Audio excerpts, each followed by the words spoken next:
अस्सलाम वालेकुम dear students, I hope आप सब खैर से होंगे। आज हम जो है 10th क्लास की इंग्लिश यूनिट 1 का पैराग्राफ नंबर 7 ट्रांसलेट करेंगे, that is important one. 10th class की English page number 4, unit number 1, page number 4, paragraph number 7। While हजरत मोहम्मद सल्लल्लाहु अलैहि वसल्लम, वाइल जब हजरत मोहम्मद सल्लल्लाहु अलैहि वसल्लम, हजरत मोहम्मद सल्लल्लाहु अलैहि वसल्लम, जब हजरत मोहम्मद सल्लल्लाहु अलैहि वसल्लम वास थे ऑन हिज डेथ बेड, अपने बिस्तरे मर्द पर, जब हजरत मोहम्मद सल्लल्लाहु अलैहि वसल्लम अपने बिस्तरे मर्द पर थे, वाइल जब हजरत मोहम्मद सल्लल्लाहु अलैहि वसल्म वास थे ऑन हिज डेथ बेड, अपने बिस्तरे मर्द पर, ही प्रोक्लेम, आपने बाज़ाब्ता ऐलान किया, ही प्रोक्लेम, आपने बाज़ाब्ता ऐलान किया। जब हजरत मोहम्मद सल्लल्लाहु अलैहि वसल्लम बिस्तरे मर्द पर थे तो आपने बाज़ाब्ता ऐलान किया।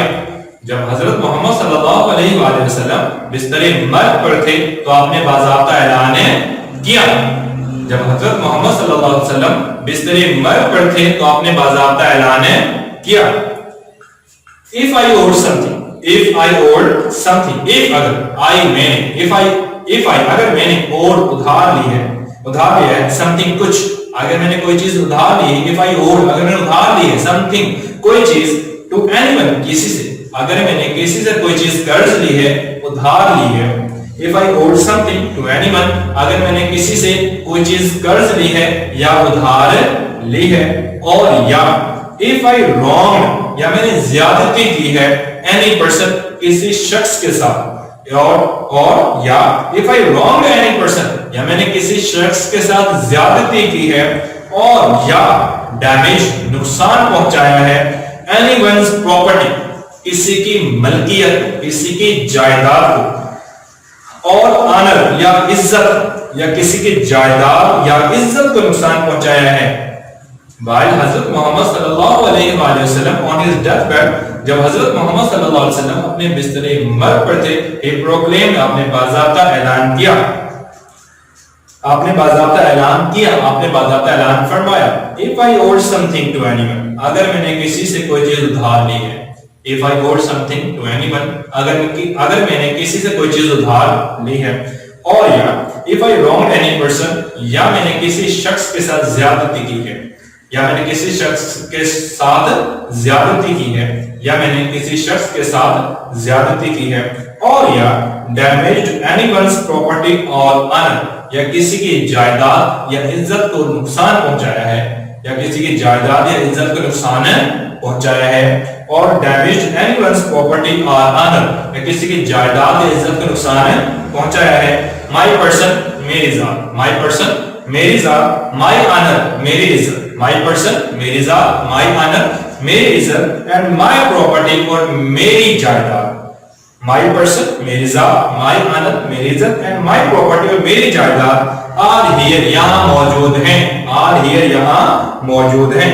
ही मे टेक, वो ले सकता है रिवेंज, बदला, ही मे टेक रिवेंज, वो बदला ले सकते हैं ऑन मी, मुझसे, इन दिस वर्ल्ड, इस दुनिया में, वो मुझसे इस दुनिया में बदला ले सकता है, वो मुझसे इस दुनिया में बदला ले सकता है। If I owe something to anyone अगर मैंने किसी से कोई चीज उधार ली है, और if I wronged any person या मैंने किसी शख्स के साथ ज्यादती की है, और damaged anyone's property or honor या किसी की जायदाद या इज्जत को नुकसान पहुंचाया है, या किसी की जायदाद या इज्जत को नुकसान पहुंचाया है। माई पर्सन मेरी जात, माई ऑनर मेरी इज्जत, एंड माई प्रॉपर्टी और मेरी मलकियत आर हियर यहाँ मौजूद हैं, मेरी जायदाद, मेरी जात, मेरी इज्जत और मेरी जायदाद यहाँ मौजूद हैं, मेरी जात, मेरी इज्जत और मेरी जायदाद यहाँ मौजूद हैं। He may take revenge on me in this world, वो मुझसे इस दुनिया में बदला ले सकता है, वो मुझसे इस दुनिया में बदला ले सकता है, वो मुझसे इस दुनिया में बदला ले सकता है। There was complete silence, मुकम्मल खामोशी छा गई। There was complete silence, मुकम्मल खामोशी छा गई। Only one person demanded a few dirhams, सिर्फ एक शख्स ने चंद दिरहमों का मुतालबा किया, which were paid to him, जो उसे अदा कर दिए गए, which were paid to him, जो उसे अदा कर दिए गए। सिर्फ एक शख्स ने चंद दिरहमों का मुतालबा किया जो उसे अदा कर दिए गए। Only one person There was complete silence. मुकम्मल खामोशी छा गई. Only one person demanded a few dirhams. सिर्फ एक शख्स ने चंद दिरहमों का मुतालबा किया, which were paid to him, जो उसे अदा कर दिए गए. सिर्फ एक शख्स ने चंद दिरहमों का मुतालबा किया जो उसे अदा कर दिए गए. तो ये था स्टूडेंट्स हमारा आज का 7th पैराग्राफ. आई होप आपको समझ आई होगी. मेरी आपके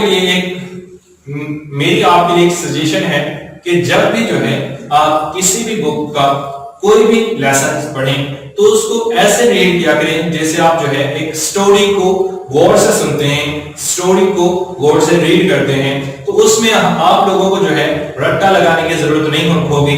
उसमें आप लोगों को जो है वो ऑटोमेटिकली जब आप पढ़ेंगे तो आपके जहन में वो रह जाएगी.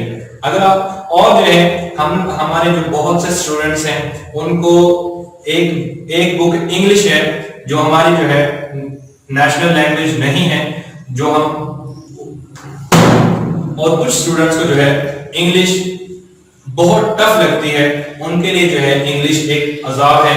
तो मैं उन ऐसे स्टूडेंट्स के लिए कहना चाहूंगा कि जो है इंग्लिश मुश्किल नहीं है. हम लोगों की गलती यह है कि हम लोग उसको टाइम नहीं देते. कोई भी काम है जो आप करना चाहते हैं मुश्किल भी है, अगर आप उसको थोड़ा टाइम देंगे तो आप उसको जरूर पूरा कर लेंगे. उस चीज पर जरूर जो है गिरफ्त हासिल कर लेंगे. तो अपना जो है अपना टाइम टेबल सेट करेंगे. जो है अगर आप जो है मुझे ये 9 से 10 मिनट्स दिल लगा के ईमानदारी के साथ दें तो इंशाल्लाह मुझे उम्मीद है कि आपको दोबारा इंशाल्लाह लेसन को रीड करने की जरूरत नहीं पड़ेगी. लेसन को आप लोगों को खुलासे से कीज वगैरह से याद करने की जरूरत नहीं पड़ेगी. तो इसी के साथ मुझे इजाजत दीजिए. अल्लाह हाफ़िज़.